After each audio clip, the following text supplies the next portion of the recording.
Fumble through! Fumble through! Fumble through! Fumble through! Fumbling through, fumbling through. Fumbling through, fumbling through. Fumbling through! Hello, hellions, heathens, and other miscreants, and welcome to Fumble Through! Fumble through!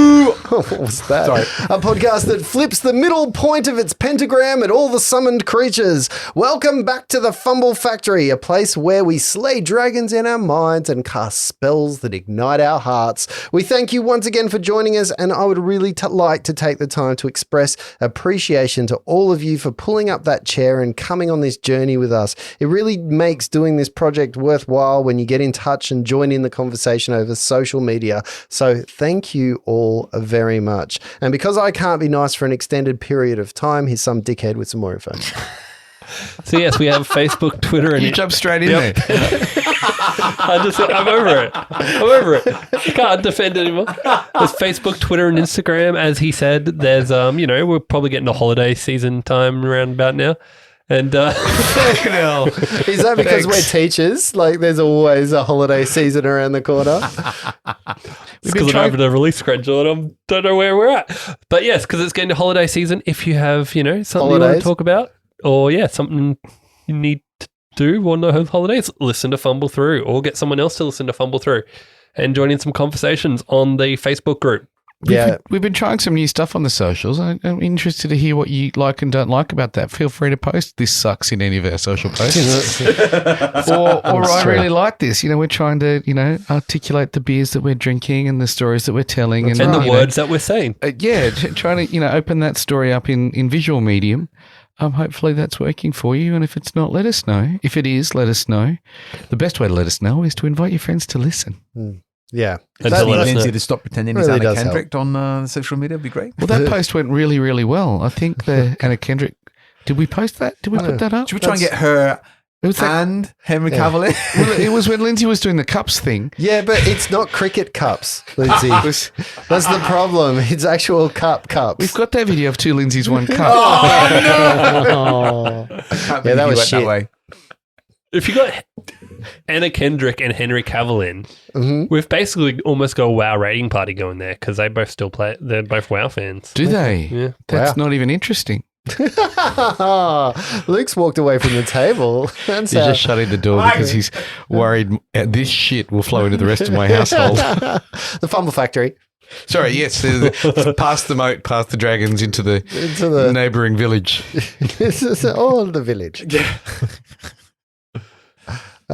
Anyway, look, I also think that it is time, for people to get their friends on board, to get people to come on our social medias and give us a little bit of an idea of how you think this 5E thing's going. It's been long enough that we could probably get some feedback and be able to take that on board. It's too late for the last couple of episodes, but shut up is not feedback. I want constructive criticism. We're big enough for you to be able to agree with me and say it's shit. We do want to clarify, we are going back to the adventure of Miles and the Three. Are we? Yes. Miles and the Three. Miles and the Three. Miles and the Three. Both games, it's like JR and the Stonebirds. Yeah, he's really missed sleep striking things. Right. Yeah. So you need to stop saying it. Are we? Because yes, we are. We are going to finish that story. Behind the paywall. Coming back to You're really not helping the Reggie 3. The Reggie 3. It is the Reggie 3. So, because but yes, we are going back there. To play with the yeah. We are going back there, and I am actually really excited to see how that ends. It has been a minute for that game, and it's going to take a while for me to listen to all those episodes back and figure out exactly who you are, what you are, and why you're feeding me dog food. Shut up. Yeah. One of the benefits of this is being able to work on that and work on all the other things we're planning to do. This is really helping us to find a new voice and find other voices that we can do. And this is also opening up more opportunities for us to talk about different things and talk to you in different ways about different things we like. You know, this brew stuff is really, really interesting. We think there's opportunities around that. There's a lot of other things we'd love to have a conversation with the listeners about. That needs two things, us to have the conversation and listeners to hear it. So we'd love you guys to do your bit and listen. It also requires us to have the time, because I think for me, this little break that we've had, and I know, Lindsay, you got a newborn, Luke, you got a newborn on the way. The time for this is actually been really nice for that pressure and that mental health, kind of making sure that we can balance that life and keep the joy of this, because I really enjoy this. But for a while there, there was some pressures around release dates and all that kind of stuff that were going on. But, and I think being able to find the fun and the balance of that, knowing that this isn't our full-time job, and that apparently my full-time job is raising my children, but I'm here. I have a constant pressure with release dates with my wife. I don't need it here. Anyway, what is today's broody fumble brew? I'm broody. Oh, yes. Today's brew. Yeah, the beer, Brett. Oh, yeah. I want the beer. Forgot about that bit. Today we have a Red Duck beer. Red Duck is a Victorian duck. Out of Ballarat in Victoria in Australia, a fine brewery. This one has a tartan label and it's called My Highland Oti Oti. It's an oatmeal stout, 5.4% alcohol. Oatmeal stout. I'm intrigued by the unfiltered bit at the bottom. A traditional oatmeal stout, dark, roasty, creamy, oaty thick, rich and deliciously stouty. Chill, relax and enjoy. And then they say, as much as we wanted to, we didn't use any kilts or sporrans, Highland cattle or mountain goats in this brew. Instead, we used at least double as many oats as you might normally put in an oatmeal stout. So it should be really, really oaty oaty. Now, I was not sure whether to have this one for gaming or breakfast. Yeah, is it going to slodge out? I love it. Well, it does say it's unfiltered, so watch out. It's going to be porridge is Scottish, right? It's going to be just like porridge. It's not how you make porridge. All right, pouring it. Nice. Into the cup. It's a lovely can. Oh. I really do like that. No, both. Oh, that is dark. Well, yeah, this will really That's like under the bed. I don't know what that means. Dark. It's dark. Oh, right. Okay. Not full of... Whoa, Lindsay. Got some head on there, mate. Oh, easy. Magic mouth. You cast too soon. No, I cast her at the right time. It lasts for 10 minutes. 10 minutes, good man. 10 gold pieces. That's worth it. Let's see how this goes. How else do you calm down before a show? Cheers. It looks thick, but it's light. It's pretty light on the tongue. It's not as full as I thought it would be. And it's got a fizz. It's got a really kind of good effervescence to it.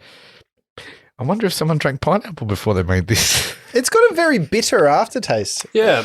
There's a bitter ending to it. Luke is done. He is it done. Looks thick, but it's light on the tongue. Is what she proclaimed. I love it. I would say it's not one of my standouts of the ones we've done. It's not as good as last week's. Last week's was Champion. That was the Batman. Yeah, right. But this one is nice. Well, I thought this would be thicker than last week's, and it's like meatier than last week's. I think this more. I don't know. I think this is it's a little vegetarian heavier because it's oaty.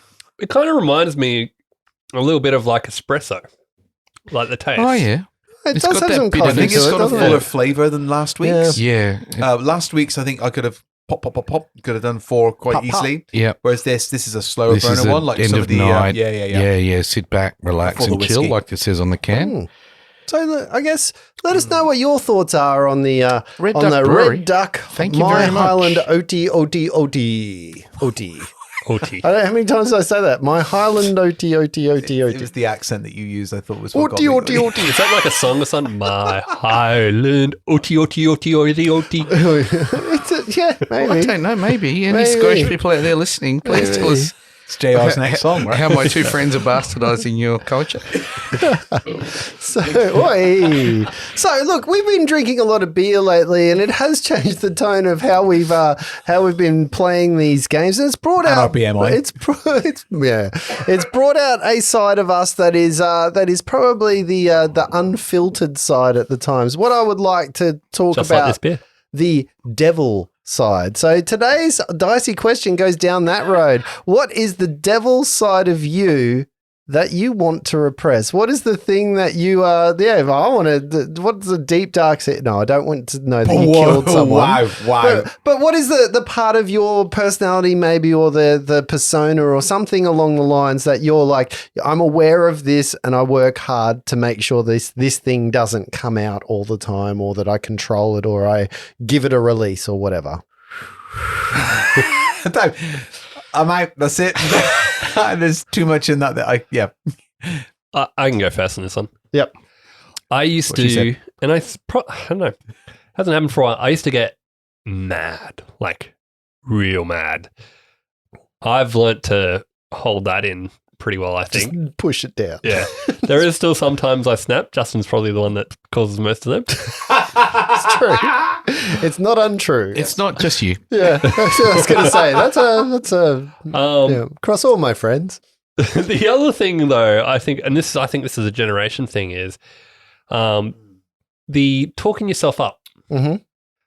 I seem to be of a generation where my generation always was like, and this comes back to the mental health thing of, I know that doesn't hurt, or I can, I'm better at this, I can do that. I can, talking yourself up. And that's something I've noticed growing up, and I've always tried to stop turning everything into a competition. Mm-hmm.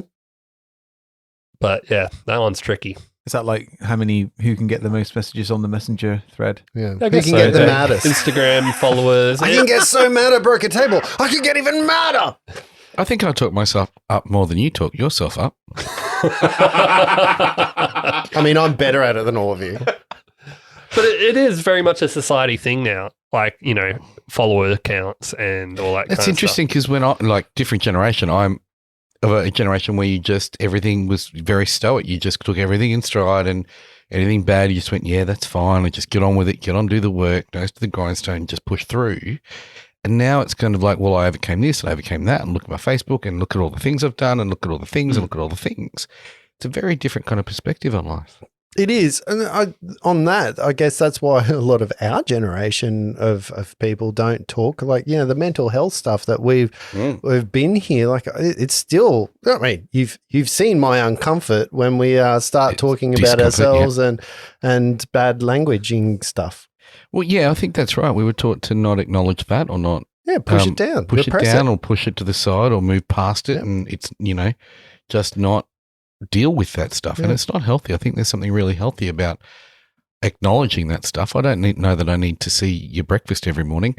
But my breakfast is healthier than yours. But also, is it oatmeal? But also the talking yourself up. Like there is a generational thing, and Luke, you might be able to speak to this because you kind of cusp both of these generations. You're a bit, cradle the balls of generation. Yeah, you're a little bit younger. Like I've got a couple of years on you. And when you say a couple, we literally mean like 2 or 3. Yeah, but that's enough for a generation. Like, okay, so what I've... There's also the cultural perspective as well, because I grew up in the UK. That's true. And you guys, the stiff upper lip and all that. Yes. Yes, right. All that. But also the whingy fucking poms. Yeah. But there's that moment of like the talking up, like we are probably were brought up to be humble and not to talk. The old tall poppy syndrome. Yeah, in that, because we knew that, and that's why, you're reticent to get up, you're reticent to receive accolades. Like it always makes me uncomfortable when somebody says, geez, you were good in bed. But, the idea of that is, well, I'm usually... You talk to yourself again. I'm usually alone. Busty barmaid. I'm usually alone Pamela at the Henderson. time. It's a hand puppet. Yeah. So, I mean, getting mad, talking yourself up. I've never really seen you get mad. I've seen you get grumpy. I haven't like been him when he's like mad. really mad in many, many years. Hulk mad. Is that the precursor to your stress? Is that because I've seen you stressed? Oh no, I just I don't know. It's just something I stopped. As a teenager, I used to get really kind of quite dangerously mad. And how did you learn to control that or manage that? I have no idea. Punk music, I think. I don't know. Right. So you embraced it. You gave yourself. I found a vent? myself a vent, which was mosh pitting. And what about painting? Is that a way of zenning out for you? That's zenning out. Came much later, but yeah. But is that sort of how you like? there are things that we do when we get upset. Like, I know for me, I've got a slot car set at my house that I bought myself when I was 18. And sometimes when I get really stressed out, that's what I take out. And I spend my time putting my slot cars up and do that. That's one of the activities that I know is recognized. Oh, a slot car, it's like a car track with electric cars on it. Yeah, Scalextrics. Okay. Yeah. Anything to keep the wrist active. Yeah. So, but that's I know that's one of them, or I know that I paint, or I know like when I'm really aggressive, I go play a first person shooter and I get grumpy and I might say some words like, damn you, darn it. Gee willikers. Jeepers. Jeepers creepers. How darn you? Because, I have children in my house and I would never say, fuck off, you cunt face. Is that to your this children? Is fucking hacks. Yeah, it is. His son's really good. yeah, they're all better than me. I've lost my Twitch fibers and stuff. Yeah. Scalextrics will do that. They're damaged. It's AFX, thank you, and it's got a loop and it goes up the wall. I always wanted it, so I bought it for myself for my 18 and I still have it. I find it interesting that you went through and embraced the rage before you went to a Zen space about that rage. I think there's a journey that everyone takes in terms of acknowledging their demons, figuring out how to handle them, but you need to know them before you can you do. Put them to the side. I think that's a really good thing to kind of just open up and go, you know what, when I get angry, what I first needed to do was figure out what that anger was about. Well, until you pit. asked me that question, I never actually figured out what stopped it. Right. But it was kind of, I found a release, and then I kind of started to realize that getting angry didn't actually help anything. Right. Yeah. Like, especially now with kids, like if you try and yell at your kid to do something, they won't do it. No. If you ask them to do something and explain why, they still won't do it. Okay, well that usually gets mine more attention than I was once told, and I think this is a piece of advice that was given to me, that there always needs to be an adult in the room, and when you start yelling, you stop being an adult. You stop being a rational, mature person, and it doesn't stop me from yelling and all that kind of stuff because I still do it. But it's one of those things that's stuck with me, and every now and then you go, "Oh, pull back, be the adult in the room, be the adult in the room." It's that old adage: if you're yelling, you're not listening, and if you're not listening, you're not getting anywhere. What? Deaf people must really suck at this shit. What, listening to podcasts? I was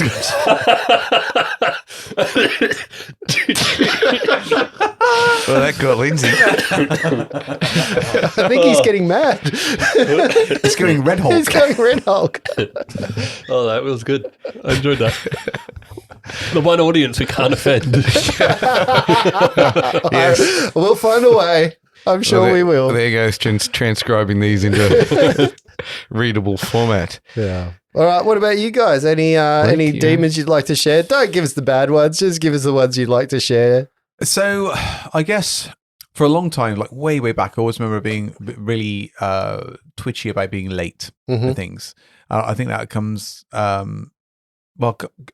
became very aware of it when I began training in Taekwondo when I was younger, because the attitude was, if you don't turn up. Sorry, yeah, you monk, brought it back to being a monk. If you don't turn up 10 minutes before, you're basically already late. Oh, okay. Don't bother turning up. All right. So is that something that your sensei, what's your Miyagi called? Miyagi-Do? His name's Jack. But is that something that is embedded into the culture of that? Yes, pretty much. So, you should be there ready, warmed up before the lesson starts. It's a respect thing, right? Yeah, absolutely. Okay. Yeah.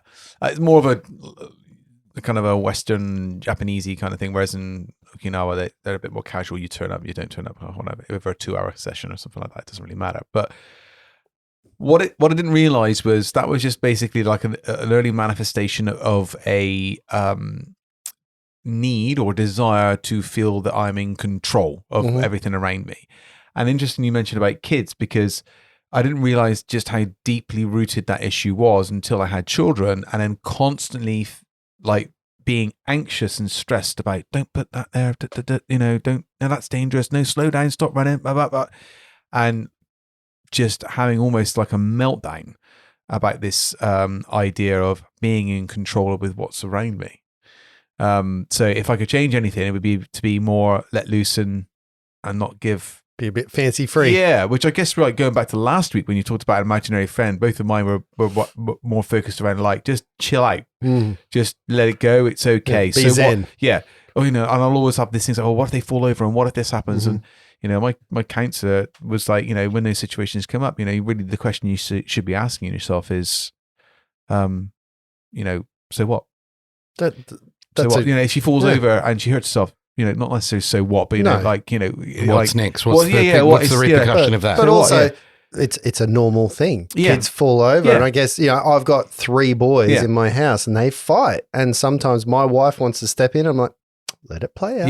Yeah. There's a learning moment here, and sometimes that's really hard to watch because my nice things are getting broken.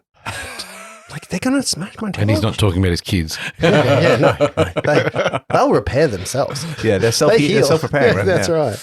That's right. But it is true. It's hard to let go of like the chaos of children. Micromanaging. But then, once I became aware of it with the kids, then, that allowed me to step back and go, like, well, hang on, where else is this happening? It actually happens in a lot of areas. There's a certain boundary, I think, where you go beyond that. I'm like, well, I've got no way of controlling that. And it ceases to be a problem. But if I perceive it as something that is within my sphere of influence, then that's when the issue really takes hold. The level of stress, I attribute a lot of my heart issues that I have now to getting stressed out over the years. Fuck, Luke. Like, you just saying that I just was like, well, fuck, yes. I need to control that. A lot of my life is designed around, like, I need things a specific way. Like, I get home, my keys go in the bowl. If they're not in the bowl, this is your neighbor, right? That's right. And if the wrong person picks my keys up, but you go full instinct. Yeah, but I have a specific thing. Like, if I every time I stand up, I will pat myself down to make sure that I have a penis.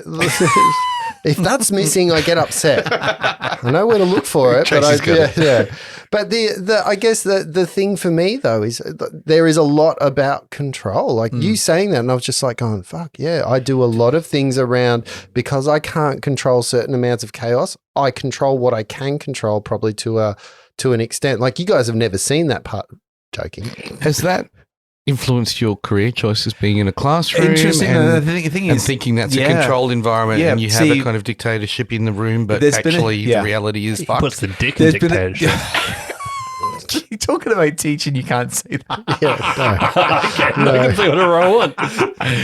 It's interesting you say that, because I found it's been a double-edged sword with that, because I find it going into teaching and being hyper aware within the classroom that there's a boundary of which it goes beyond my control, and that kind of release of having that anxiety in terms of behavioral management, especially with the students, is like, I've done my bit. Like, at the end of the day, if they want to continue this practice, there's consequences that are policy driven and, are set up to protect me in that sense. Yep. But what I find now is what I'm trying to balance out is I deal with all that and feeling that when I get home and when I deal with behavior at home, I have zero tolerance at that point. Yep. Everything has been burned out in the day. I agree with you. So I get home with my kids, and the minute one of them pops their head up, they get both barrels from the shotgun. It's like, right, I am done with standing back and listening to this. Yeah. You're my kids. Is it interesting how much patience you can have at school? Yeah, 100%. And how little patience you have with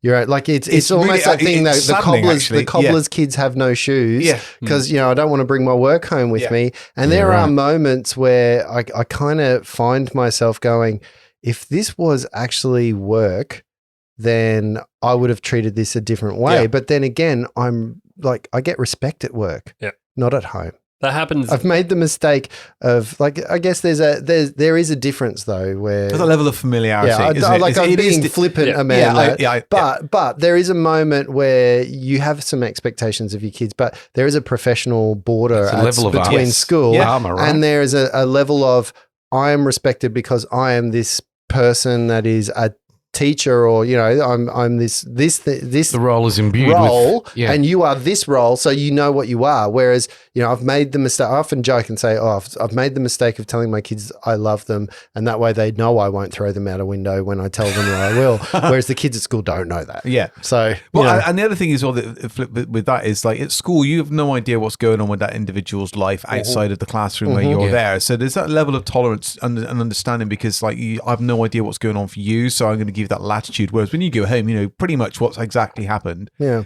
In home, and I'm saying this, and as I'm saying this, I'm thinking, but I don't really know what's happening in the day I just school. had exactly the same thought. Yeah. So that's a lesson straight there from myself as well. But it breeds that almost contempt of, like, I know exactly what your life's like. It's pretty schmick compared to these, what's going on there, and there's no reason why you should be giving me this kind of grief right now. Yeah. And I've said, like, literally, I think a couple of days ago, I may have told one of my teenage children to check their privilege. Because they were being quite... You're acting like you're white. They were being quite nasty about things. And I was like, can you just take a moment? Because you're showing a real sense of non-appreciation for what you actually have. And you're saying things that make you come across like a bit of a tool, really. And you need to check your privilege, because you can't talk about people like that, because not everyone has the same upbringing that you do. And not, some have it better, some have it worse. Whatever that means. And you've got to acknowledge that in life. If you act that way, people are going to look at you and go, what a tosser. There's also this thing with kids, and I've noticed this for my 2-year-old, when they get home and act out, a lot of it is because they have been perfectly well behaved. Yeah, they've been holding it together. They need to release. They've been holding it together at school or at grandma's or whatever. And not safe at home. And suddenly they're in their safe place and Soft they can let all their emotions out. 100%. Yeah, absolutely. So I think we've all got well. kids like that. Yeah. I think we've all got kids I think that's like that. I think that's natural. I think that's what I think kids you do should is let just, them do that, right? Yeah, 100%. Just like I come here to get my vent out, Wilder comes home and vents on me. Yeah. Josiah... Because you're safe. It's safe. It's there's unconditional love there, and they know it. And that's where you learn about your kids as well. I mean, it's just that recognition as well that, like you were saying about when you shout, you cease to be the adult in the room. Yep. You have to remind yourself constantly in those situations you are the adult in the room. They're operating in that space, and it's our responsibility in a way to guide them through that. As parents. Wow, this became a parenting thing all of a sudden. But it's good, right? See, I don't do that. I just give them a computer in their room, tell them to shut the door and leave me alone. Okay. I would never see my kids for days. I would never have known you had a control issue with being late, because you're always late. Yeah, he's always late. See how he's working it? Yeah. And it stresses me. Yeah. It stresses me out big time. Cool, my heart. There have been many times for training when I've got to a point where I'm trying to get it all organized, and I'm like, I'm done. Out. I'm not even going now. I can't face turning up late. Yep. I used to do that at uni for lectures. Well, yes, we did. I was in. I'm late Monday. I won't go for the week. I was in the video arcade. Well, that was I'd catch the bus to town, go to the video arcade, go, it's too late. Go home again. I did the same thing with an X-Men cartoon. Yeah. How can I possibly teleport from 8:30 when that finishes to my 8:30 class? And I'm like, I'm just not going to go in. Someone once said, you have a video recorder, because that's how old I was. Yeah. But I was like, but then other people have seen it before. Yeah, right. What if something's on TV and it's never shown again? I need to hear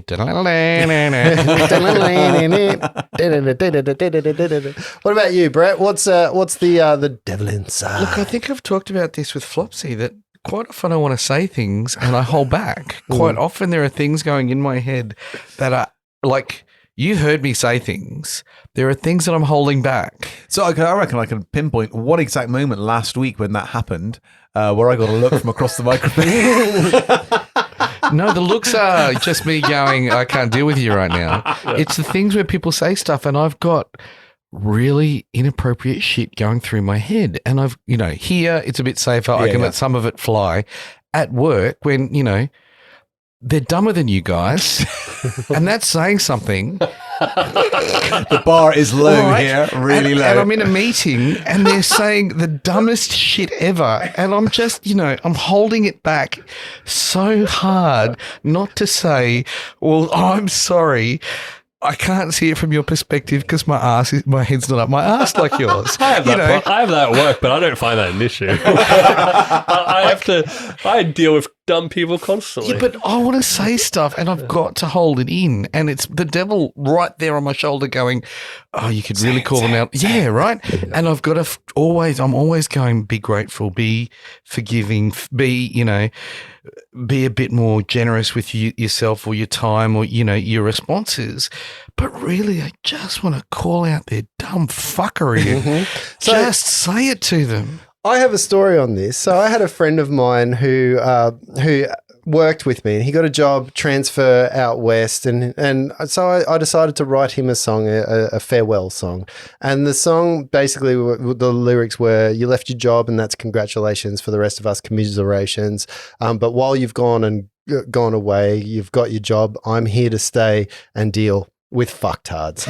And that song was on my YouTube channel for a very long time till someone at work found it and they actually addressed me on it. And they're like, really? Yeah. So well, it wasn't that caused me to pull it back, but I do want to put it back on now because it was actually the fact my children found it, and then I heard the word fucktard come out from a very small mouth, and I was like, probably shouldn't. Like, why are my children looking at my YouTube channel? This is not good. There's a tent review on there. It's the most important thing.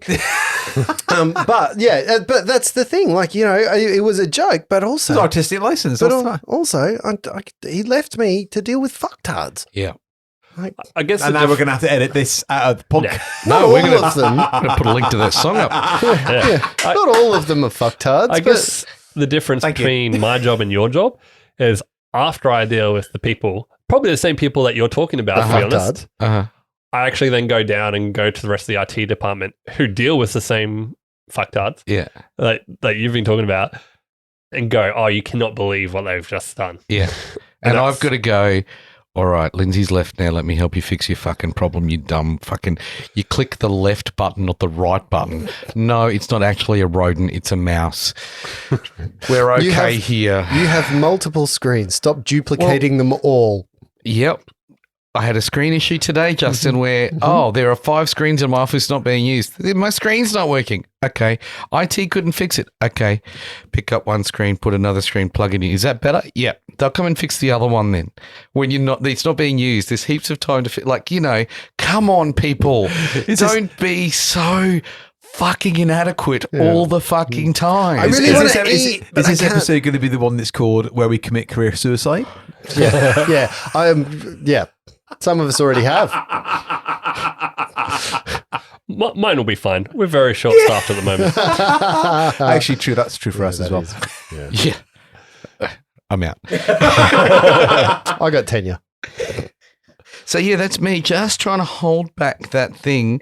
And I wish. And that's, Flopsy kind of came out of that to go, what would you say if you could say everything that came to your mind? That's where Flopsy kind of came from, because it was like that thing of going, all right, well, here's and even Flopsy's not saying it all. Flopsy's, holding back a little bit. But I wish I could say everything that's going, like even at the table, there's stuff you hear me jump in with little bits of innuendo or snippets or whatever, but there's a lot in there that I'm holding back. It's filtered. Join in for our upcoming session, Brett Howe After Dark. Unfiltered, uncut. Gross. See, right there, I've got 3 things in my head. One about racial abuse, that I can't do. Yep. There's a whole heap of stuff. Yeah. And I know they're wrong. I know. Yeah, if this is what comes out, imagine what we filter. Right. Oh, this would be a substantial paywall for that material. And I had the same response with my kids. Yeah. Yep. If that's what came out, imagine what we filtered.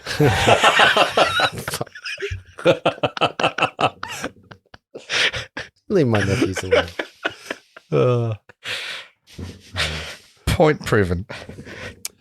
Justin, what's your follow on, brother? I actually think I've talked about this before. I think for me, the devil inside me is impulse control. I think I've spoken about Night Guy before here. So there is a persona in my body, and I have dubbed him Night Guy. So Night Guy will make very bad choices that Day Guy has to deal with.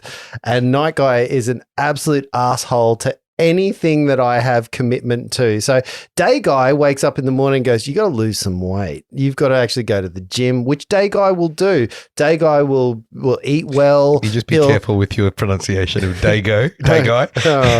Yeah. And so Day Guy makes good choices for himself. He will do stuff and he'll say, I'm going to go to bed early today. I'm not going to do anything. And then Night Guy will buy a bottle of wine and then play video games till cheap wine, very cheap wine. Day Guy $6 port. Yeah. Oh, Night Guy loves a good $6 port because it reminds him of Game of Thrones and going hunting with the Starks and the Baratheons. But Night Guy is literally a persona that I fight against all of the time. Like Night Guy just wants to party down all the time. He wants to forget anything to do with responsibility. He wants to have a ball all of the time. And Night Guy is an asshole for Day Guy. Night Guy is the best part of me. I wish I could be Night Guy 24/7, but I can imagine exactly the ruin that I would leave behind because Night Guy is not responsible. If you want to send fan art of Night Guy and Day Guy to Facebook, Twitter, or Instagram at Fumble Through, please do. I am looking forward to that. Day Guy's full of privilege. Yeah. But the problem is though, if I repress Night Guy for too long, Day Guy gets really stressed out. Yeah. And Day Guy goes, oh man, I need a break from this. You're like Two-Face. This rigmarole. Like I need a release. And then it's maybe you need a new one. Unleash Night Guy. Maybe you need Dusk Guy. What's the repercussion if Night Guy takes over? Night Guy takes over. Night Guy just took over for a couple of weeks. I put on 10 kilos. Night Guy makes Day Guy hungover. Night Guy makes Day Guy really tired at work. And Night Guy means Did I see Night Guy at that award ceremony that time when within like half an hour he had 3 glasses of wine and the shit Night you Guy. were saying about That's colleagues right behind was it was amazing. It was a thing to behold. It really was. Night Guy's amazing to be I around. love Night Guy. Just like there's like other 4 of the members of staff around the table when he just started off and everyone was just like, what the shit? When do I get to meet Night Guy? To be clear, I started playing this role-playing game with Night Guy and Mikey. And it was the best game. Mikey brings out Mikey was there when we dubbed Night Guy. It was the best game ever. It was the funnest. Justin was actually pleasurable to be around. I want to meet Night Guy. So much fun. And then this comes into play. But this goes back to what you're saying, Brett. Night Guy has no filter. Night Guy. I love that. Night Guy. That's why. Night Guy goes. Night Guy goes. Just fucking. If you're gonna jump. Like fucking full on. Like Night Guy. Go home. Yeah, Night Guy is the guy that goes, okay, look, I know I've got to work in the morning. I know it's midnight, but let's pop open a bottle of wine. Let's have that second bottle of wine. Let's open a bottle of wine right now, play GTA. I'm really worried that Night Guy's going to get me a heroin addiction. Like that's the kind of I can hedonism that Night Guy would go. The extent where you go, all right, Night Guy might, leave in Las Vegas be a little too hard. Tattoo on the face. I want to start taking a camera around whenever I'm come with Justin, just for photos of Night Guy. So can you just say come with Justin and I'm done? I know this about you guys. I deliberately tried not to look at anybody. You said that. I looked at the table and Brett still came in. I was like, I'm going to drink. But yes. So anyway, that's the demons that we all have. We all have them. We're all struggling, and that's probably not even the worst of mine. I think that's the ones I can voice. Yeah, that's right. There's so I want to meet Night Guy. I'm really upset now because I want to meet Night Guy. Night Guy's not I'm getting mad. Night Guy's not hard to meet. We need a weekend recording away. That's all we need. No. Recording is not a Night Guy place because Justin's going to be DM. Oh no, what I mean is like after we finish. Day Guy owns the kind of the restricted play after we've done the recording itself where we're there and then just chilling out. Night Guy's the funnest in public with other people around. Night Guy is the funnest with people around because he needs something to respond to. He needs some stimulus. He needs... What I'm hearing is a night out, guys. That's what I'm hearing. Yeah, sure. Night Guy What time, Luke? What time do you want to start? And how quickly do we need to do that? After this beer, actually, Night Guy's like, he's inside right now. Just have 6 more of those. Just have 6 of them. Yeah, so I'm hearing felons. I'm hearing felons. I'm hearing and off we go. Look, if anyone is in the local Brisbane area and wants to join up and have a night guy night out, Night guy. Night out. I love it. I love it. That's our new We need Kickstarter t-shirts. goal. That's it. T-shirts. Merch. Here we go. Yeah. This is a Kickstarter goal. He's writing it down. He's actually writing it down. Yep. If anyone's interested in us starting a night guy night out Kickstarter, let us know. I still have friends that text me and go, "Is Night Guy coming out to play tonight?" And I'm like, "No, I've got work." All right, he's coming out. yeah, Day Guy is an asshole because Day Guy is so weak. The day guy is so shit and holding to his conviction. That's right. Yeah. Day Guy's like, yeah, whatever. Whatever. Teen Wolf. Was it Night Guy briefly when you tried to do the worm? Oh, that sounds like a night guy move. When did I? Yes, it sounds like Night Guy. There was a very brief moment. You were pretty drunk at the time. We were at Mikey's place. Oh, yes. That was Night Guy. So that was Night that Guy. lasted very little because you tried to do the worm and you hurt yourself, and then I think that Day guy No, took over I'm not so responsibility. sure that you hurt yourself, but I think No, I Mikey's didn't. daughter hurt herself and she tried to do the same thing. No, Mikey fell over.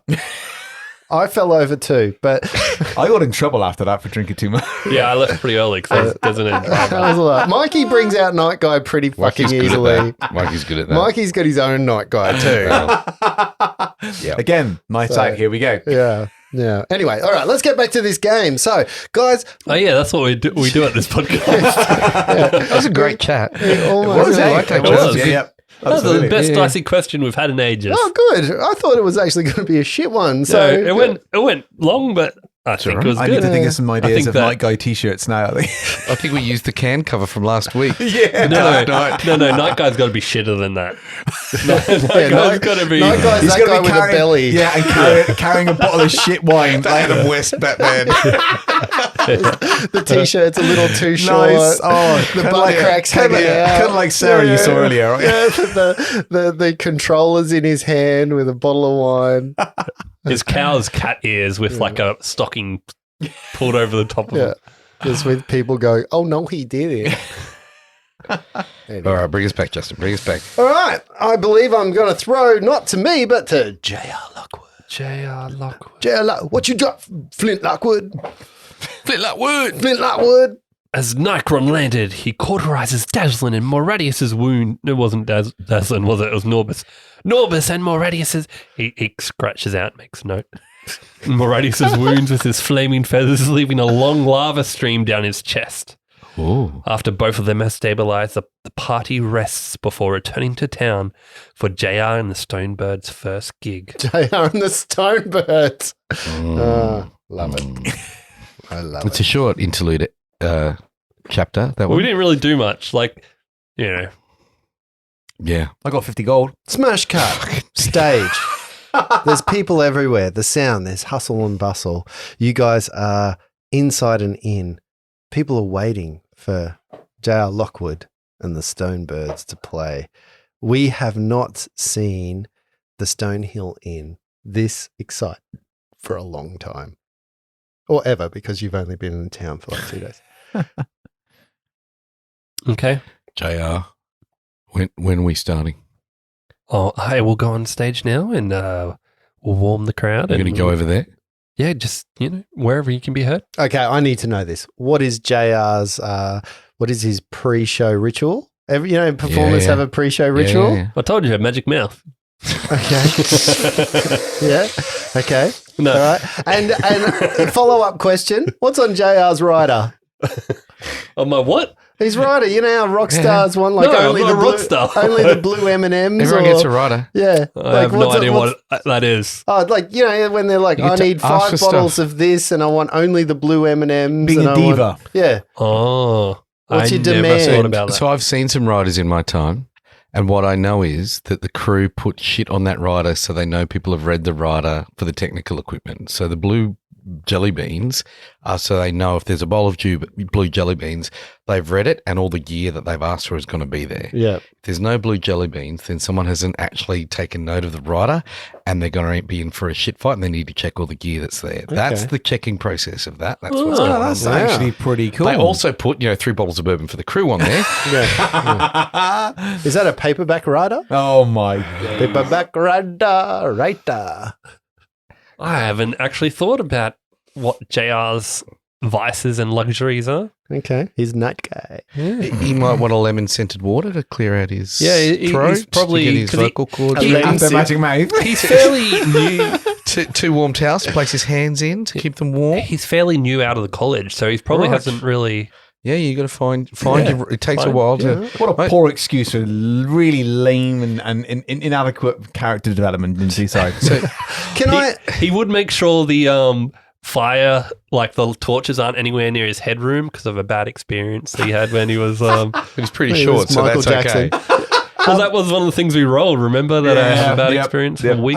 Can I ask you this question? You talked about magic mouth, and I've thought about this. What does your magic mouth look like? Like, I know that it can just be an invisible Collagen, sound lots of thing, collagen. or is there a visual to it? Like, No, tell us about there it. is a visual thing, like it actually Yeah, what is makes it? a mouth. Is it You like remember this? I don't even know what the show was called, but as a kid, there was like some sort of random Mullygrubs? Was it? Mullygrubs. Oh no. The sun? Oh, The no, sun? the sun. Just- That was no, from that was from Boo Bars, the sun, or The from creepy mouth. Yeah, the with creepy the mouse. eyes. It was a white face. It was like the moon from I Can am you the see? moon. I am Can the you moon. see how much I have to hold back? Oh, from what's that program called? Oh, Mighty how did- Boosh. Yeah, Red Mighty Bush. Boosh. Yeah, thank you. Yeah, I am the moon. Right. Yeah. So- Okay. Anyway, so it's Yeah, big red lips and yeah. all right. Magic mouth. So yeah, he's gonna like suck himself up. I put it to our listeners. What did you hear? What did you hear said just then? Because I know what I heard. Me too. I heard exactly the same thing. Was it up or off? The wheels are falling off. I'll tell you what's off right now. JR's had some of his ribs removed. That's what he's riding. He's got magic He's mouth. a halfly. He probably doesn't have half the ribs And anyway. he right? has the magic mouth is on his loot, so it's convenient. Anyway, he On psyched his himself loot? up. He's in his show garb, Yep. which is basically, Sequins? yeah, pretty much. He prestidigitates everything sparkly. That's all he does. Oh. Yep. And he walks onto the stage, and he's like, "Good evening, Van Dalen." Oh, hello. Oh, I think he's on. Shh. Everyone, shh. Shh. I think this is... What are you doing? Has it started? My name's J.R. Lockwood, and these are the Stonebirds, my fellow compatriots. And he motions to Meridius, who's probably out and just Table in- next to the stage. table next stage, and Nightcroon, who's in the Hanging rafters. upside down with the seatbelt. Know what I heard? I heard they tried to give him cheese and he said he's bigger than cheeses. So I thought I might perform for you a bawdy ballad. Yeah? Do you like bawdy Silence. ballads? Get on with it. Well, here What it does bawdy goes. I said here. Just so you- I don't know. Okay. Oh, that actually works. Oh, princess, I love you so. From your maiden head to your dainty big toe. And in Hey, the magic, nonny, nonny. Hey, nonny, nonny. Yep. Oh. you have the sheath that fits my long sword. Give it a swing, you'll get a reward. Hey, nonny, nonny. Hey, nonny, nonny, no. Sounds like someone's getting buried. Really, this is a real as full as dirge. your bodice you're in. So lower your drawbridge and let me come in. Hey, nonny, nonny. Hey, nonny, nonny. Ho, ho, Oh, That's it.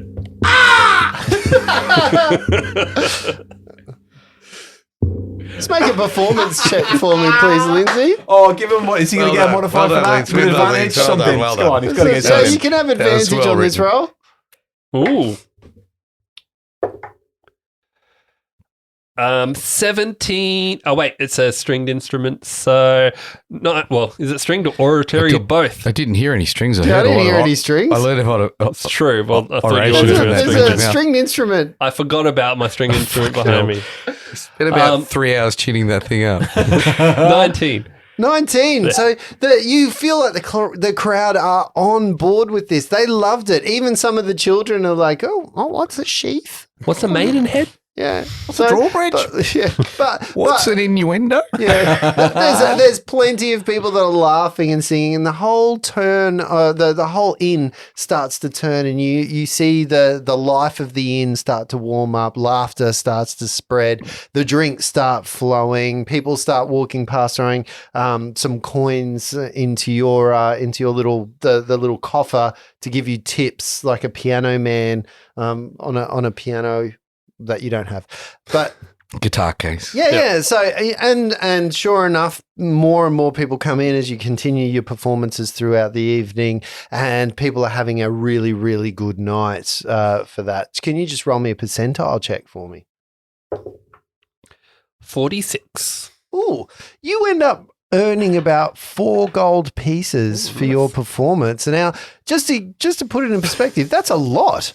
Yeah, considering that a lot of these guys are miners and loggers and stuff, but it's all in coppers and a couple of silvers and stuff. But you end up getting an entirety of 4 gold pieces through the drinks and tips and all that kind of stuff. Note to JR and the Stonebirds. Magic Mouth is not worth it. It cost me 10 gold to cast it. And did too. Our overheads are more expensive than our return. Yeah, I might just skip that next time. I mean, you were more relaxed than I've ever seen you in that performance. What did you guys think about your first show? Wow. Speechless. I mean, no nerves. You're like a rock. Yeah, I love to rock. You're a bit flighty then. Oh, that was lovely. Oh, nice. That was lovely, Jubbly. Like, can you perform like that all the time? Like this? Yeah. This is as long as we're in town. Or people are loving this, JR. Okay, well, I'll come back tomorrow night. I think our 4 pieces of gold may actually multiply. Do you think I could stomp with my other foot next time? If you want. Oh, interesting. I'll practice. I will start composing a new ballad. Oh. And the night passes with joviality and joy. There are no leftovers left on anyone's table at the end of that night. And you spend your first night in the inn, which is quite comfortable. It's nothing amazing, but it is humble but very comfortable, and it's warm, and you are fed in the morning. And people throughout the town who are leaving to go back to their camps and all that are congratulating you, JR. You're the talk of the town. Oh, thank you. I'm hopefully going to perform tonight if I don't get dragged away on some exciting adventure. Yeah. And you wake up and there's a giant pair of bloomers on the end of your bed. Bloomin' heck. Are these yours, Maradius? Are you in the bed with him? I don't look good in blue. No. What? Why? I don't know whose these are. Is this a real thing? Yeah. I take them down and investigate. When you do a perception check on them and see if you recall anybody that might fit into them. Breakfast time? Is it breakfast? Yeah, you get breakfast served. People start moving in and out. What do you call this, Toblerone? What's this beautiful? This is delicious, this breakfast. It's really nice. Does it come in man-sized portions? I call that oats. Mate, OT, very good. Yeah. It's a Highland OT. Very good, yes. And he would have just by this point, he's putting the pan down in front of you. Yeah. He is not just giving you a bowl. He's like serves everyone else and just goes clonk with the rest of the tub. Perfect. Yeah. Perfect. You got any honey for the berries and the delicious? Yes. All right, and the day is yours to do with as you will. We haven't really explored around the town, have we? Well, is there anything we want to purchase? Because if not, I think we should continue on our quest. Which quest would that be? Oh, we're going to go see the rock gnomes about their weapon that can slay a dragon. Nacrin, he said purchase. Is that, are he talking to you about purchase? Is that? Nice. I wouldn't know. I haven't got any money. Oh. But Oh, wait, hang on. hang on. Here we go. Well, I don't know. 54. 54. Silver, yeah. Right. Okay. I don't. Sure. Well, Where are we I've only got 9 gold pieces on me currently, so I'm not really looking for anything. Right. I mean, we have the 50 gold that we got from the mayor. Can we But just go do a little window shopping and see what's around? if you would like, Didn't you get some gold from the last quest Yes. as well? but I don't. have Window anything to shopping. buy. A bird flew down from the sky and took it all. Window shopping. Nycrin stood in front of the glass, just fucking attacking his reflection. There's wings, an imprint of wings on there. All right, so what are you actually going to do, though? Are there shops in town? What's the kind Yeah, of... there are shops in What's the town. gig? There's so it depends what you are after. So there is a Barthen's Provisions, which is basically a shop where you can buy provisions for like it's a supermarket more than anything else. Where is there that will do like healing potions or anything like that? Is there anything we can get lots of damage on you that? met her on your first way out, and then I can go kidnapped get her, her. if you want. Do you want me to go get her? I know where she is. And then you kidnapped her. We and got her pants she's, on. We did not kidnap her. We she's- rescued without consent. She's still a little bit upset with that. So I'm not sure if that's the right way. But Adabra is the one that does all the potions around here. Maybe my next song will be Ode to Her to try and mend bridges. Mm. Ode to her. why Is would that a we- fragrance or? Was that herb bridges on your bed? I have but no idea. If I hope not. They were pretty large. in town, if you want ordinary goods and supplies, that's Barthen's Provisions. So you can go there to get normal type things. But if you're looking for weapons and such, you can go to the Lion Shield Costa. I'm going to hit Harbron up for food. Toblin up for food. So we've got some hardtack to take with us if he'll provide that. Yeah, we'll pack up a lunch for you. Great. Where are you going? I reckon I don't need to buy anything. Me either. So Do you want to be? You see if you can get something for you. Something Just a little bit more bite. in terms of a weapon. What's available and the cost? Well, I have no idea about Is what that the things oats? cost or how it works. It's unfiltered. Sorry, I just finished my oat beer and noticed there's an actual oat in the bottom. Yeah, yeah. It just say on the can it's unfiltered. I didn't seem to have that problem because I don't chew my beer. Right. Oh, I regurgitated into it. I don't know how the purchasing thing works in this system or What do you things need? cost. What are you trying to Well, I do? was looking at Potion of Vitality, which apparently gets rid of exhaustion. Yeah, in terms of that, you would probably have to go back and see Adabra. And then a magic weapon would be the other thing, but I don't know if that's a thing like it is in Probably Pathfinder. not. for Probably 50 not gold. in this town. This Well, then- town's probably not at a point where a magic. You'd have to go into an actual city centre. It's got too any- smaller area for them to keep magic. You got any items. range stuff do you need to replace? I don't think so. I've got Did you couple chuck a couple of javelins? Have you got those back or? Yep. But also, how are you affording a magic weapon? We just wanted a window shop. I don't have the money. Oh, okay. You're going to steal it. We I have a don't. bard. We were going to knock the price down, right? Hmm. Negotiate. Charm person. Are Mate- these knickers yours? No, I'll buy this sword and give you a bit of magic mouth. 10 GP. I'll worth be it. the sheath. You be the sword. All right. Let your drawbridge down. All right. So, what are you going to do? How do you remember all that? It was only 3 verses. And a couple of minutes ago. I personally like the Maidenhead one. The very first one. I love I you was from gonna your say, Maidenhead to your where's the toe. Maidenhead challenge? Yeah. There is nothing. Move on with the Yeah. game. Sorry. I think I'd like to go and visit the gnomes. Yes, let's go visit the gnomes. underground. Okay. I'd like to go into those underground. We're going underground. Fantastic. Leave the singing to me, please, Nycrin. That's pretty funny. It would be interesting to see what their underground area looks like, and It's probably they- dark. I don't really feel comfortable going underground. I think you might be amazed at how the gnomes are able to excavate and build large cavernous areas in an underground. You say that, but gnomes are small. I feel that their tunnels will be small. Your voice is completely changed after singing. It's first thing in the morning. Consistency.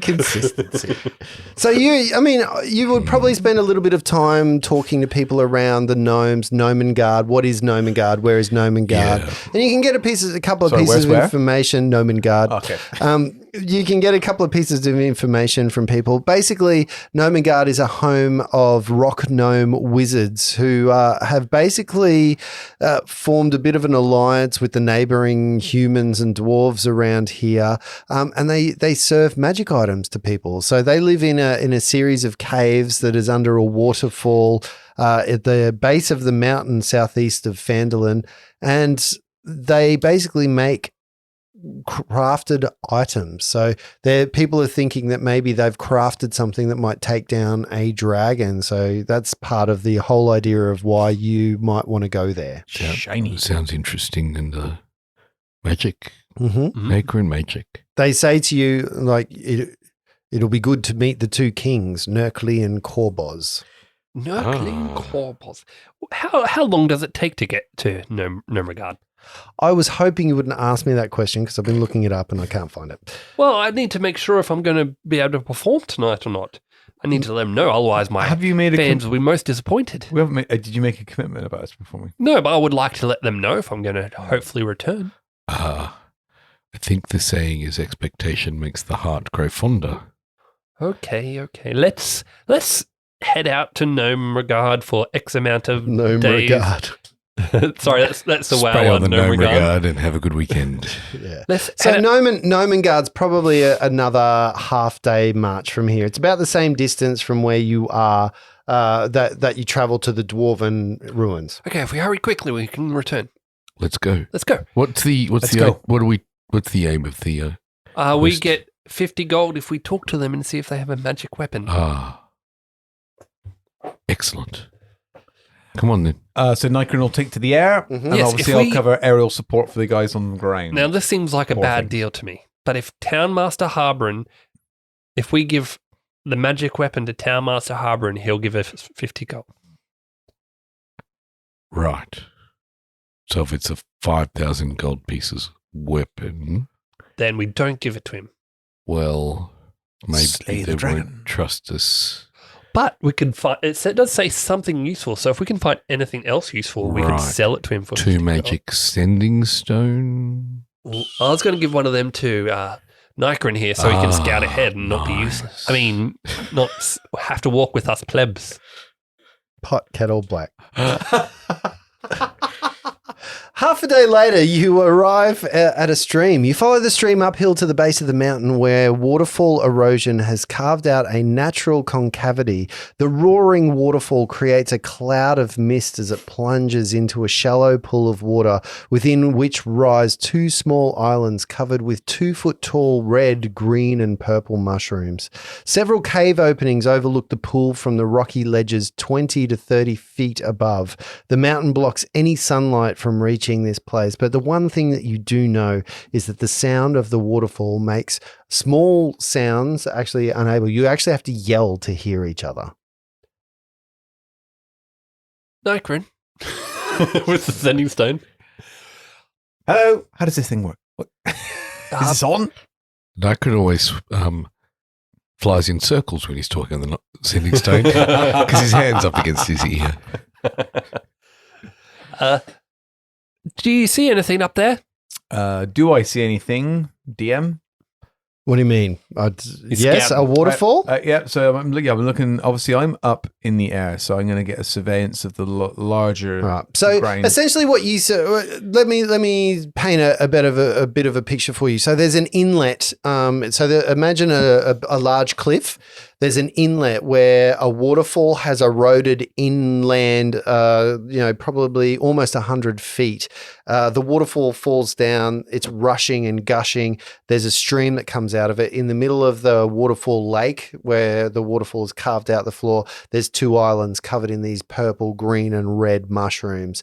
Around the edge of this little inlet kind of area, you can see cave openings that are there, and even from where you are under the waterfall, even though there's a mist surrounding it, your eagle eyes or whatever bird type you are spot some type of rope bridge just under the waterfall that looks like it goes from a cave opening to a cave opening.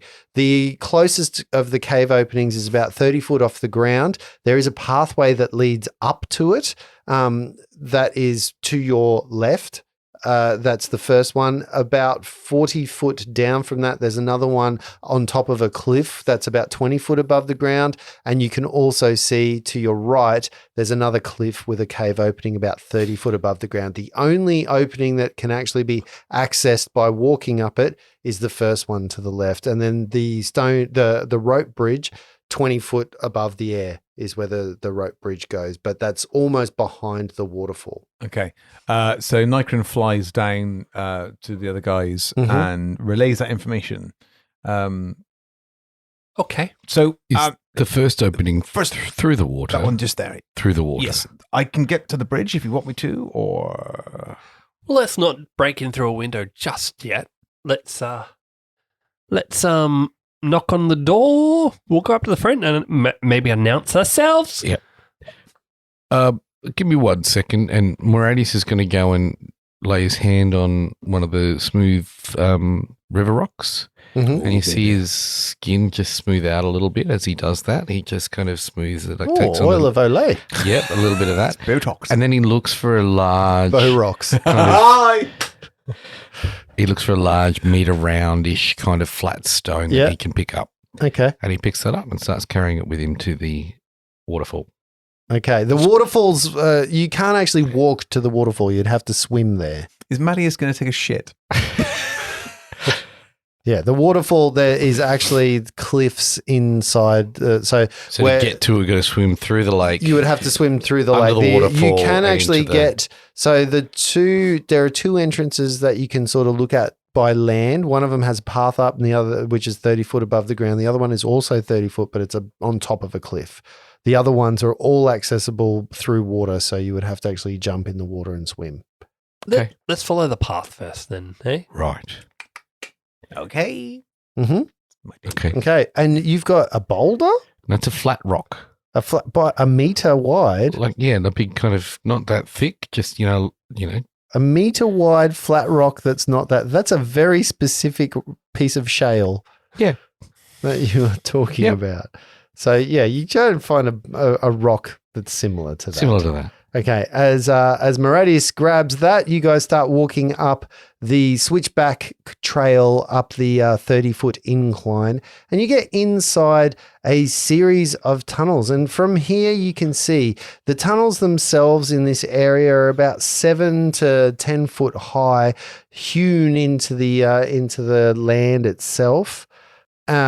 The ceilings are all flat, and so somebody's actually gone through here, and you're not sure exactly what tools have done this, but it is work stone, and it's hewn from solid rock, and it shows some mighty fine craftsmanship. You also see that there are light in all of these tunnels it's lit up by hanging oil lanterns that are attached to rope pulley mechanisms that obviously are able to be lowered. But the weird thing for all of you that are medium or large in size, like normal size people, is that the lanterns are at shoulder height because they are gnome height. This area is designed for small people. Beware of the weaks. You J.R. Lockwood, feel quite at home. The 7 foot high ceiling, quite spacious, whereas the other two are feeling a little bit cramped. Very inside uncomfortable. Yeah. We don't see anyone? You don't see anyone at all. Any ropes to ring bells or no door? No, but what you do see is a corridor. There's another corridor leading off it to the left, and at the end of it, looks like it manifests in a T intersection about 20 to 30 foot down. And is it still very loud in here? It's really loud. Like, in order to talk, you are going to have to yell quite loud. Do we have to walk through the water to get in here? No. The waterfall's right at the end in a pool. So this is before there. There's steam and Are we going to need to walk through the water at some point? It may be. Who knows? There's a rope bridge that goes through the waterfall. Excellent. Yeah. All right. Yes. I think we should just keep going, I guess. Carry on. Hello? you should walk first with the height thing and the... Yes. Ow. Yep, I will continue on. Yeah. So about 5 foot down, there's a corridor off to the left, and about 30 to 40 foot down, there's a T intersection. So you've got two options of which way to go. Actually, three, because at the T intersection, go left or right. Nykron, are you okay? Yes. It is. It's not big. Maradius lied to you. I'm sorry. I just look... Nykron just looks really... Wet. Yep, and really unhappy. I'm sorry. I didn't know you didn't like underground. Who knew? If you would like to stay outside, there will only be a little bit of judgment about it, but, you know. No, don't stay outside because no, then we cannot protect you. Nykron is not going to stay and, outside. Yep. Very good. Very good. Let's continue. I'm going to make... Let's go left at the T intersection. Sure. Let's go left. Mm-hmm. So you walk down to the end of the corridor and you get into the T intersection. Even from where you're sitting, the left one actually dog legs around, so you can't see it further than about 10 foot. But if you look to your right at this point in time, what you can see is something that is amazing to you, especially if you're interested in the in kind of mechanical arts, because bolted to the floor of this room is a rotating platform equipped with 4 heavy crossbows. Each crossbow has like a contraption on top of it that looks like it has a lot of bolts attached to it. You can also see that above the crossbows that are pointed in like the 4 areas of the rose compass, there is a chair at about the height of 6 feet, and you can hear clanking and clattering of this contraption. But even from where you are, you can see that with the turning around as the crossbows are on this kind of pivot, you can see that there is a creature that is sitting on the chair. The creature itself has a leather hat on and a set of goggles, hair unkempt poking out through the hat at various different colors, pinks, purples, blues, quite long, but it is a small-sized creature. Oh, Rainbow Dash. That might be our host. Let's go say hello. Let's go. Mm-hmm. So you start moving towards the area. It's only about 10 foot till you crest inside of the room. What is your marching order? Me first, apparently. Me first and the gimme gimmies. Good band. Good band. I'll be just over your shoulder, just behind you. Yeah, Nykron's at the back. Begrudgingly. Okay. The first thing that happens as you are walking in, you see that the crossbow contraption is spinning around even as you're walking towards it.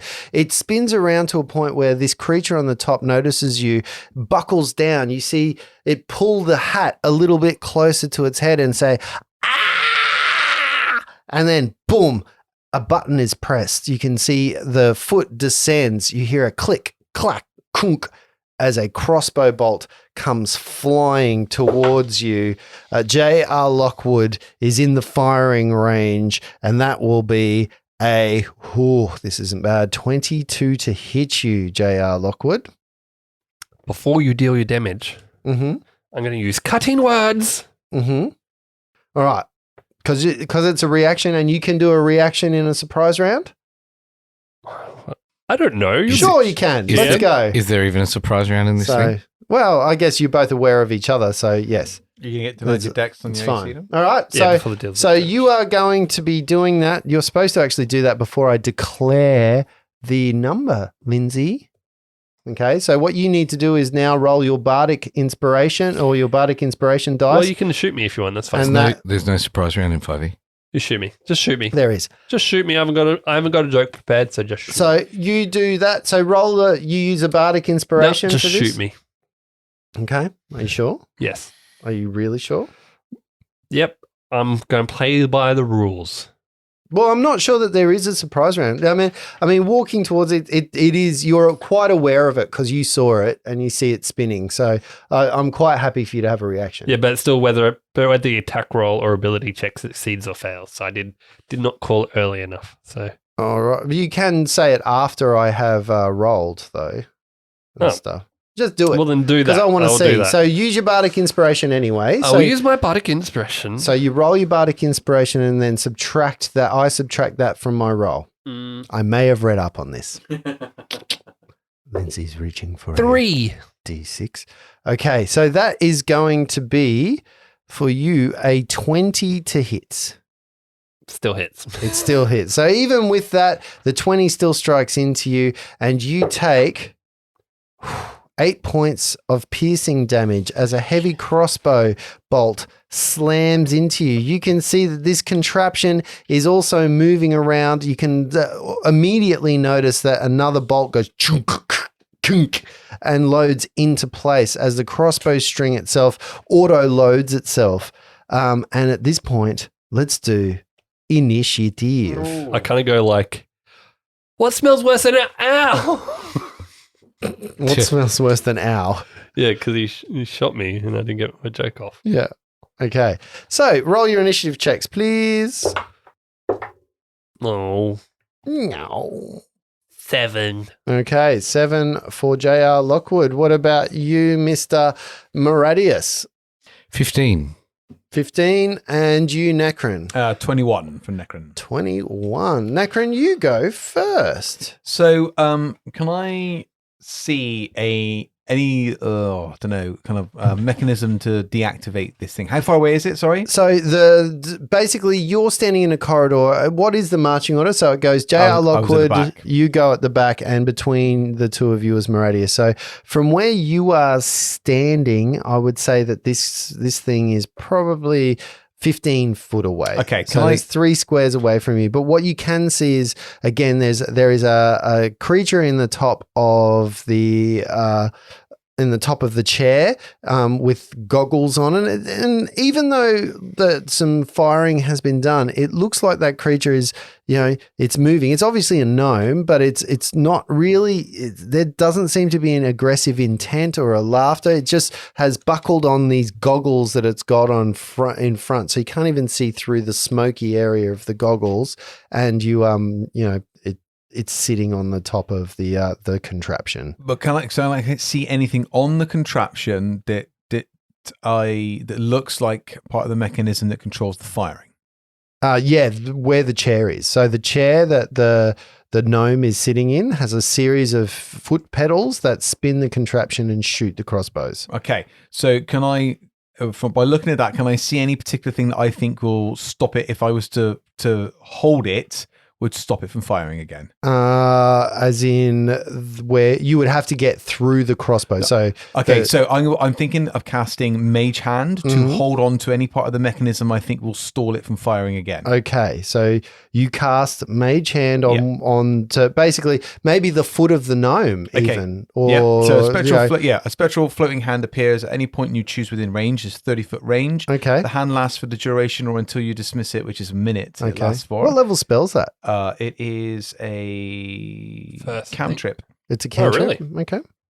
And what is the poundage or the how much force? The hand cannot attack, activate magic items, or carry more than 10 pounds. Okay. All right. So it's enough to basically you want to put a 10-pound pressure against the underside of one of these levers to stop what's going on. And that's my turn, yeah.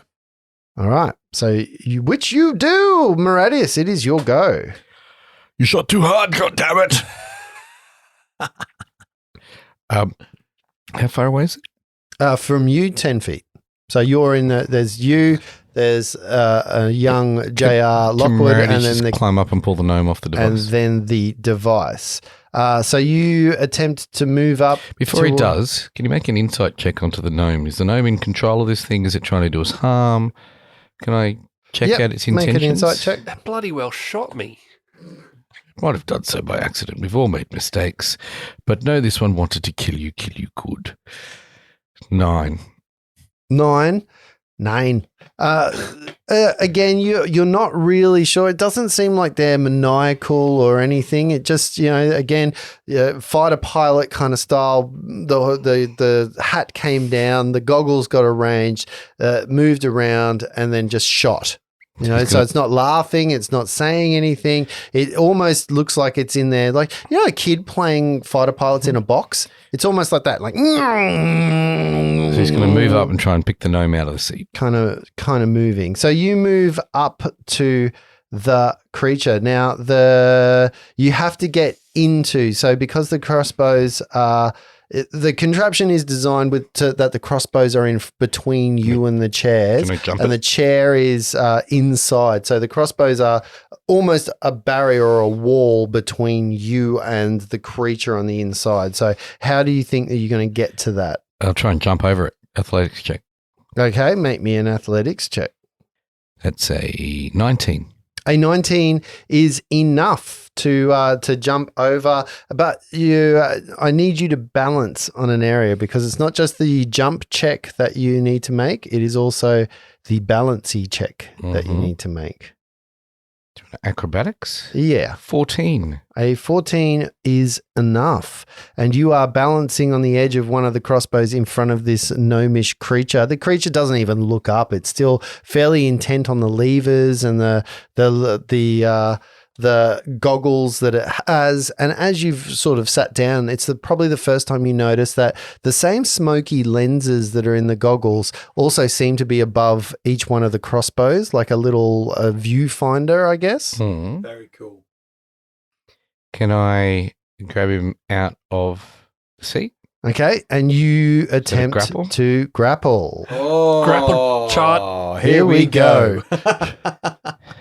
Okay. All you have to do with a grapple is, I believe, is an opposed check. Grapple check instead of an attack roll. A strength check contests the target's athletics. It's athletics or acrobatics for you. And mine's a strength athletics. If I succeed, you are in the grappled condition. So what do I have to roll? You roll an athletics or an acrobatics. You've got to beat my natural 20. Okay, you on my athletics, suck it, and I just on D&D Beyond it comes up with a B as a natural 20, which is lovely. Yeah, you immediately 24. grab this gnome from the seat, and it's at that first time you get the first inkling of a surprise as its hands kind of grab at your hands, and like, you know, one of the goggles slips off, and it kind of looks at you with this kind of bleary, red-eyed kind of look. Why did you shoot my friend? And you can see like a wild, deranged kind of look, and it's intent on what goes on. And it's also the first time as the little hat skews off that you can see a scar almost right down the temple of this creature. Of the gnome, and it's at that point you're kind of going, oh, something's off with this. This doesn't look like a creature that's, something's happened to this. You know, when you can just tell the way someone moves and something that there's been an accident and the creature may not be all there. JR, this one's broken. What do you mean broken? It does not work. Bring him here. In 6 seconds or so, I'll do that. Yeah, the balancing precariously. Remember, it's a 7-foot high ceiling, and you are kind of crouched reaching over a thing, between it and trying to move. It is a female gnome. Is it spinning still? The whole contraption is still moving. Yeah. You can even see the gnome is moving down, but it's the gnome's go. So the first thing the gnome is going to do is try and break free of you. That is a 15. And mine is a 18. An 18, so it doesn't break free of you. And even with its flailing, you see that a button is, or some, the levers and all of that kind of stuff. Can you just roll me a percentile check, please, Luke, to see which one of your mage hands may have come into play with this? I have rolled an 34. A 34. You see that her foot comes slamming straight down onto one of the pedals, but it's exactly the same pedal that you have managed to mage armor. Nice. And without purchase of being able to put some real pressure on it, there's not enough poundage to actually depress it. So a crossbow bolt does not fire off this round from this creature. J.R. Lockwood, it is your go. You there, why are you firing upon us? A lot of flailing around is all like that I you said, can it's see. broken. let me try something. I'm going to try and cast Charm Person on it. Mm-hmm. I need it to make me a Wisdom saving throw with advantage because it's with advantage in combat with us. Okay. Oh, that would have failed. Oh, and I think that might too. 11. Fail. Mm-hmm. So it is now charmed by me for the next hour. What does that mean? For an hour. Until you or your companions do anything harmful to it, the charmed creature regards you as a friendly acquaintance.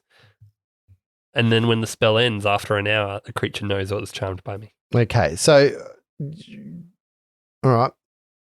Just be aware we're running into some weird moments here where one of your companions has grabbed it and is grappling it. So, there is an edge of harmfulness there. It's not at harmfulness, but, constraining or, holding something in place can be construed maybe by some who want freedom as a harmful act. You can let him go now. Let her go now, please, Maradius. She is our friend now for the next hour at least. It is broken. It's all right. Let her go. Trust me, Maradius. Sit down, little one. You fixed it. Nacrin, you'll go. I'm just going to maintain. Where did you put it down? I haven't yet. You haven't. I'm just going to maintain on the mage hand. I don't want to break that concentration thing because if she somehow gets back into the contraption and starts firing again. Yep. What are you going to do, Maradius? Do I have to jump back out while holding this thing? It's more of a slide. You've slid into the area to grab her. Getting her out is going to be quite difficult because you feel like to get out, there's a latch that would open sort of the circle. When you go to a ride and there's a bucket seat ride, it's almost like a bucket seat ride, but the person is in the middle of the bucket and the bucket seats are the crossbows all around them like a little bit of a wall. So you got to slide out. It depends. Is your intent to move her out? I'm going to move her out and put her down and say, there you go, little one. You are safe now. Okay. So just make your grapple check because, again, she's intent on trying to get back into the crossbows. You can even see her kind of looking and trying to reach out for things. Right. Okay. It's a 7 versus your acrobatics. Okay, that is a D12, Justin. Okay, 16 is the roll. There you go, little one. You are free. Okay, so please don't shoot my friend again. She slips your bonds, and even then, even where you are and that you've moved, you've disturbed some cables and some pulleys and stuff, and you can see she just starts moving the pulleys and kind of making sure that the pulleys adjust and adjusting a sprocket and looking down. She moves one of the goggles out of her eye, moves the other one into her eye, but she's using the eyeless goggle to look at the contraption itself, and she goes back. She pulls out a tool and starts moving around and pulling the contraptions. And she it's almost like she's ignoring you, but going back to fixing this machine. Should I leave, JR, or? No, just, come back with us. Quite the precarious balancing act. Yes, hop down. And you'll try and jump back out or slide back out if you can. Mm-hmm. Athletics, is that to play there? No, you can extricate yourself with a round of, you were just trying to avoid the spinning and the whirling dervish of crossbows at that point. The creature itself, again, just continues to tinker is the best way that I can describe it. The platform continues to pivot around while it's on its pulley, it hasn't stopped its sort of circular moving around in the room. And it's probably the first time that you get an idea that this room has another exit off it, and there's a workbench on one side, and that workbench has some crossbow bolts and some pieces of wood and some pulleys and some string and some cords and all the the pieces of this contraption or things that would make a contraption like this are all sitting on one of those workbenches. And no one else is down there? No, you can't see anyone else from where you are. Maradius will stand in front of JR so JR can't get shot again. Mm-hmm. Nykron, do you want to either duck back down the way we came or run that way to try and see if there's anyone else when you have a chance? And I'll try and negotiate with this person. For sure. She seems a bit... broken. Broken, and maybe she has someone here who looks after her. For sure. Nikron's going to go back. Any opportunity to get out of the enclosed area. So, yeah. Are you going back out to the entrance of the cave? So into the open area? Okay. Do I see anybody? You don't see anyone. Just the rush of the waterfall is all that takes your place. Okay. All right. JR, what are you doing at this point? I'm going to keep trying to talk to her and I'm going to be like, excuse me, you have shot me. It wasn't very nice. Who are you? What is your name? Do you have any friends here? Factor.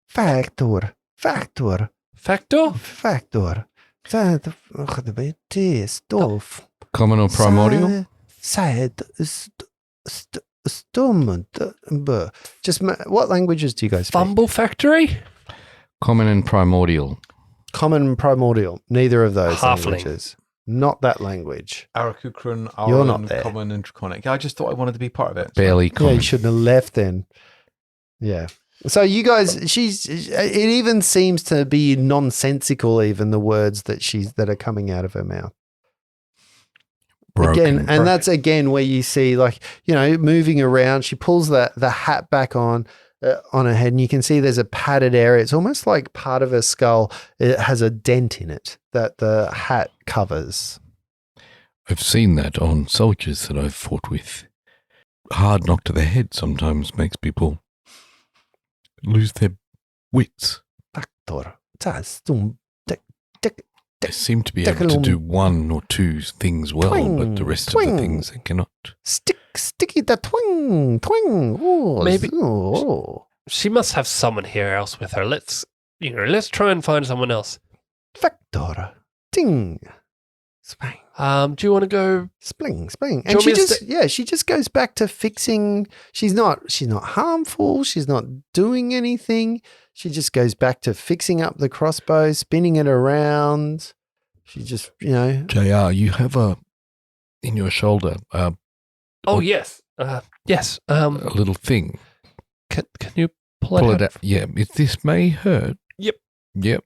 And he grabs JR's shoulder with one arm and then with a big, rocky, meaty hand pulls the bolt out of his shoulder. Oh, Nikron's undies, that hurts. which is at that point that you notice a glob on the end of the tip of the crossbow, a glob of poison that you can only imagine is going to kill JR next time we play. There's not actually poison. You just pull the dart out. You could have done that next episode. That would have been fun to let him sit there for ages. I'll forget it. It's going to be a whole week. I would have reminded you. Factor. Ting, ting, ting. Let's just get the whole outro of him speaking random. This This is what Nico sounds like. Ting, ting. Dancey. Shiny. Yeah. Magic mouth. Did you say mouth? Magic muff.